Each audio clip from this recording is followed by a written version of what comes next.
Sebelum menonton, jangan lupa like, subscribe, dan tekan tombol lonceng. Selamat menyaksikan. Halo sahabat Eljon, kembali lagi di Eljon Medical Forum bersama saya Cynthia Karani.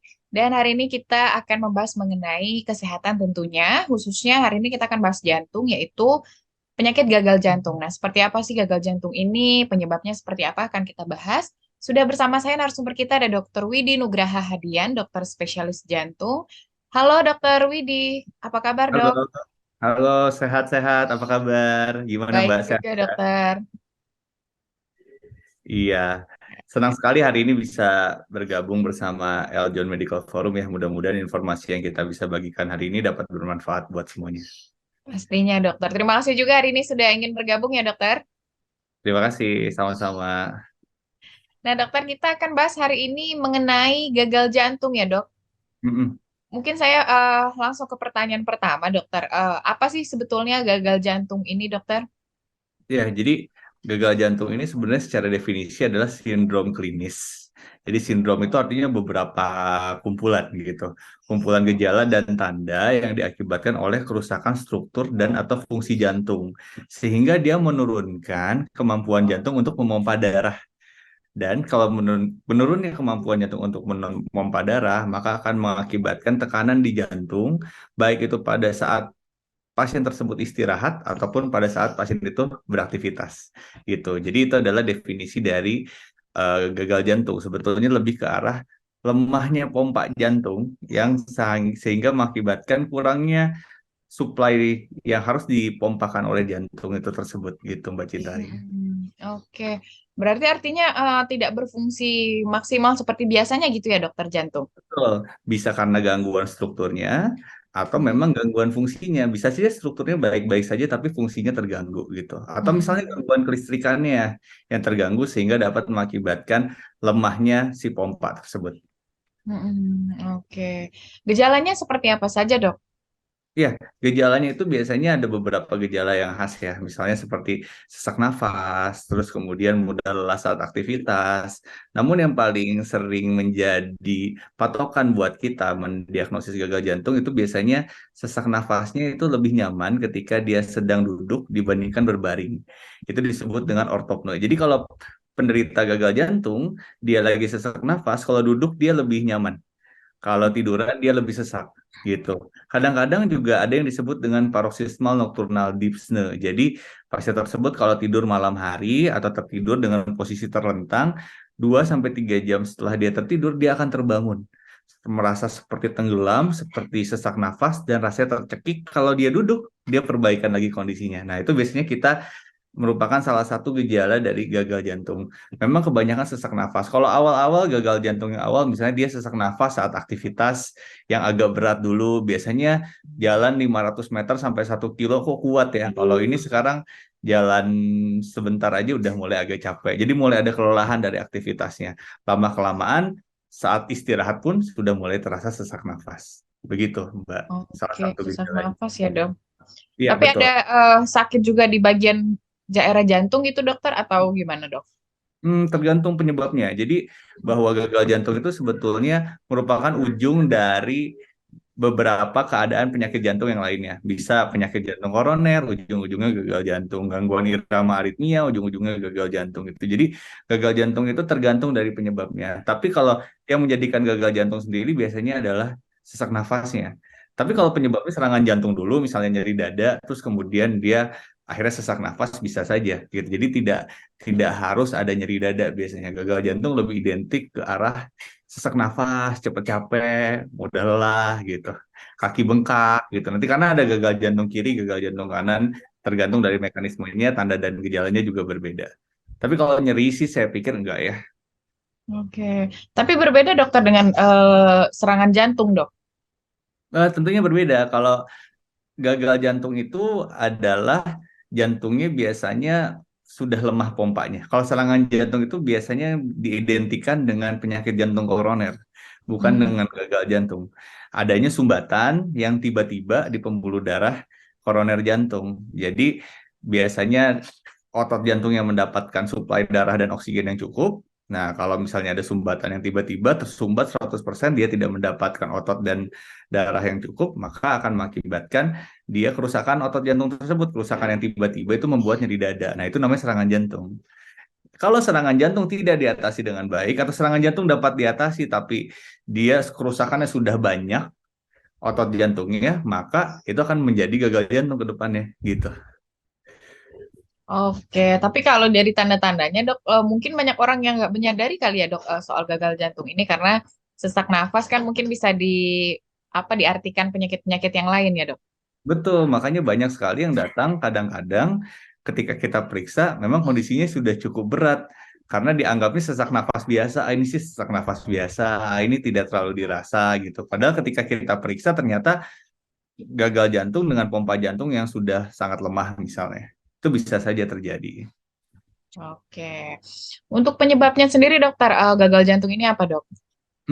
Penyebabnya ya tadi, penyebabnya semua penyakit jantung itu bisa dapat mengakibatkan gagal jantung. Gagal jantung misalnya seperti yang tadi tuh, sumbatan di pembuluh darah jantung atau penyakit jantung koroner, itu dapat mengakibatkan gagal jantung. Atau irama jantung nggak beraturan. Irama jantung nggak beraturan, dia juga dapat mengakibatkan gagal jantung. Darah tinggi, penyakit jantung darah tinggi. Ketika jantung itu memompa melawan tekanan darah yang tinggi, maka otot jantung itu akan menebal. Otot jantung itu ibaratnya karet, kalau kita tarik, awalnya bisa balik lagi. Tapi kalau kita tariknya terlalu panjang, maka kan karet juga melar ya. Dia akan kehilangan fungsi elastisitasnya.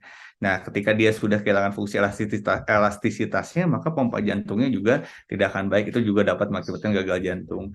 Ada penyakit-penyakit infeksi seperti peradangan, kayak kemarin tuh lagi zamannya COVID, dia kan meradang tuh, bisa meradang otot jantung juga menjadi miokarditis namanya, atau perikarditis. Itu mengganggu otot jantung, dapat juga mengakibatkan gangguan gagal jantung. Jadi banyak sekali penyebabnya, bahkan ada penyebab-penyebab yang lain, misalnya penyakit ginjal, penyakit autoimun, itu juga dapat mengakibatkan gagal jantung. Jadi memang gagal jantung ini sangat banyak penyebabnya sehingga perlu kita evaluasi yang mana, karena kalau kita tidak evaluasi penyebab utamanya, maka gagal jantungnya juga bisa menjadi bertambah berat.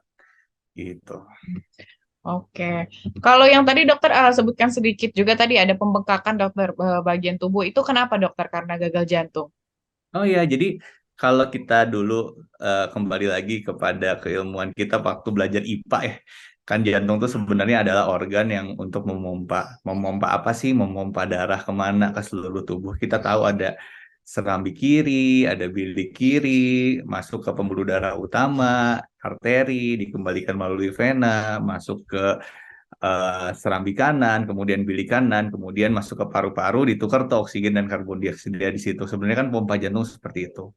Nah, ketika kita mengalami, ketika seseorang mengalami gagal jantung, maka ada yang dinamakan gagal jantung kiri dan gagal jantung kanan.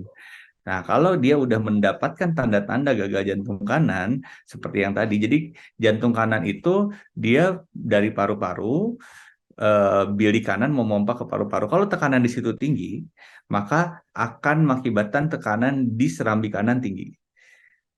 Ketika tekanan di serambi kanan tinggi, maka tekanan di pembuluh darah vena yang mensuplai darah dari seluruh tubuh ke jantung itu juga akan tinggi. Nah, ketika tekanan di situ tinggi, maka vena itu bermuaranya dari mulai kaki sampai ke jantung gitu. Jadi dia akan meningkatkan tekanannya di sana. Maka yang pasti yang pertama yang besar akan heparnya dulu. Heparnya besar dulu. Terus kemudian heparnya besar karena dia tekanannya semakin tinggi ke bawah, maka nanti kakinya bengkak gitu. Kakinya bengkak, terus kemudian nanti perutnya akan membesar atau kita sebut dengan asites misalnya gitu ya. Jadi pembengkakan itu karena adanya tekanan tinggi di jantung kanan akibat ketidakmampuan pompa tadi yang telah dijelaskan di awal gitu. Oke, jadi akhirnya bengkak gitu ya dokter ya. Betul, betul. Jadi akhirnya bengkak. Dokter, kalau gagal jantung ini penyakit keturunan atau bukan dok? Gagal jantung ini, nah biasanya diturunkannya tidak langsung gagal jantungnya, Hmm. hipertensinya, kecenderungan kolesterol tinggi yang dapat mengakibatkan penyakit jantung koronernya, atau mungkin misalnya karena dia ada kecenderungan irama jantung nggak beraturannya gitu. Jadi penyakit-penyakit lainnya yang sebenarnya diturunkan yang ujung-ujungnya menjadi gagal jantung. Makanya gagal jantung sebenarnya ujung dari penyakit-penyakit yang lainnya. Jarang untuk gagal jantung sendiri. Namun ada beberapa sih anak-anak gitu, usia bayi baru lahir, ternyata jantungnya sudah membesar. Memang itu namanya kelainannya kongenital, bawaan lahir. Hmm. Atau bisa aja pada bayi ini ada ketidaksempurnaan pembentukan jantung. Kan harusnya ada sekat-sekat ya antara serambi kiri, serambi kanan, bilik kiri gitu ya. Ada yang tidak sempurna sehingga dapat menjadi bengkak jantungnya, itu mungkin bisa disebutkan penyakit turunan gitu, penyakit turunan. Tapi bukan berarti ibunya pernah mengalami ya, tapi penyakit bawaan dari lahir maksudnya. Kalau yang Oh, diturunkan sih sebetulnya genetik-genetik yang menyebabkan penyakit-penyakit lainnya. oke. Kemudian dokter ada juga yang bilang kalau kematian itu katanya bisa disebabkan gagal jantung pada saat tidur gitu dokter. Ini bisa terjadi kah dok? Nah, jadi seperti yang tadi telah dijelaskan bahwa gagal jantung ini spektrum gejalanya sangat bervariasi dari mulai yang sesak nafasnya saat aktivitas sampai sesak nafasnya berat sekali. Dan ketika jantungnya sudah gagal pompa, maka dia juga dapat mengakibatkan irama jantung nggak beraturan yang cepat atau kita sebutnya dengan aritmia yang berbahaya gitu. Biasanya kalau serangan jantung menadak gara-gara gagal jantung sehingga meninggal itu diakibatkan karena itu irama jantung yang cepat tidak beraturan sehingga jantungnya mompanya itu hanya bergetar saja. Jadi kalau jantungnya bergetar saja, oksigen darahnya nggak bisa keluar, otak nggak kebagian darah karena hanya bergetar. Karena kan jantung harusnya memompanya bagus tuh. Tapi kalau cuma bergetar aja, jantungnya jadi darahnya tidak keluar, tidak banyak, oksigennya tidak nyampe ke otak karena jantungnya tidak memompa darah dengan baik. Nah itu bisa dapat mengakibatkan kematian mendadak pada keadaan henti jantung. Tapi biasanya kalau misalnya gagal jantung dia akan ditandai dengan sesak nafas hebat dulu. Hmm. Pasiennya sesak nafas hebat dulu, posisinya duduk karena kalau tiduran tadi dia sesak akan semakin sesak.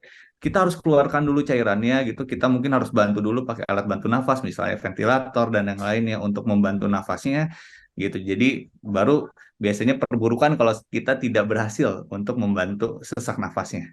Tapi kalau meninggal mendadak saat tidur, biasanya sih faktornya faktor aritmia ya atau irama yang nggak beraturan. Kalau gagal jantung itu perburukannya sesak nafas dulu hebat, dirawat, kita tidak bisa mengatasi sesak nafasnya baru dia akan menjadi perburukan. Biasanya seperti itu.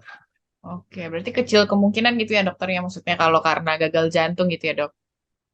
Bisa akibatnya gagal jantung, jantungnya sudah besar sekali, tapi yang penyebabnya adalah irama jantung yang berbahayanya itu. Gitu. Oke. Gagal jantung penyebabnya pompa jantungnya misalnya sudah sangat lemah. Hmm. Normalnya kan misalnya di atas 53% gitu ya, 50% gitu. Ini cuma 15 atau 20% sehingga dapat mengakibatkan irama yang tidak beraturan. Makanya obat-obatannya juga nanti salah satunya tujuannya adalah untuk mencegah jangan sampai tuh muncul irama yang nggak beraturan. Itu ada di obat-obatan kronis pasien-pasien gagal jantung. Oke. Kemudian dok, kalau usia muda bisa juga nggak dok terkena gagal jantung dok? Semenjak etiologi atau penyebab gagal jantung ini sangat bervariasi, tentunya bisa. Gitu bisa tadi kan, ada yang peradangan, ada yang penyebab alkohol misalnya, atau diabetes karena di usia muda gitu, atau penyakit ginjal di usia muda, atau misalnya tadi bocor jantung kongenital. Penyakit jantung gagal jantung ini bisa dia diderita oleh usia muda kalau memang penyebabnya itu adalah yang cocok diderita oleh usia-usia muda seperti tadi gitu. Jadi nggak mesti diderita oleh usia yang tua. Kalau etiologinya atau penyebabnya itu udah kena pas lagi waktu muda, itu bisa juga terjadi gagal jantung saat usia muda. Pasien-pasien saya mungkin ada yang usianya belasan tahun kali ya, udah mulai ada yang gagal jantung. Em, ada beberapa di antaranya yang minum alkohol oplosan gitu. Ada beberapa di antaranya yang memang ada peradangan tanpa diketahui sebelumnya, autoimun gitu. Atau mungkin ada juga ibu-ibu nih biasanya yang setelah melahirkan. Setelah melahirkan tiba-tiba sesak nafas, ada beberapa kondisi di mana otot jantungnya itu rentan oleh hormon kehamilan.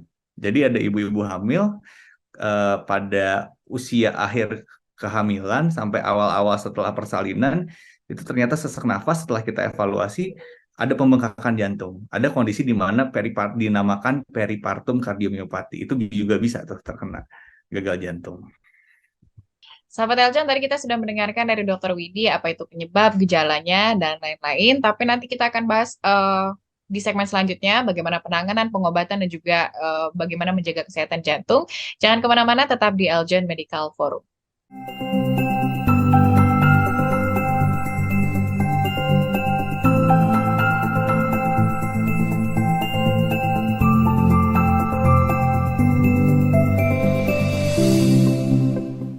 Halo, saya Latanya Alisa, Putri Pariwisata Indonesia DKI Jakarta 1. Sudah nonton videonya kan? Jangan lupa like, subscribe, dan juga share ya. Terima kasih.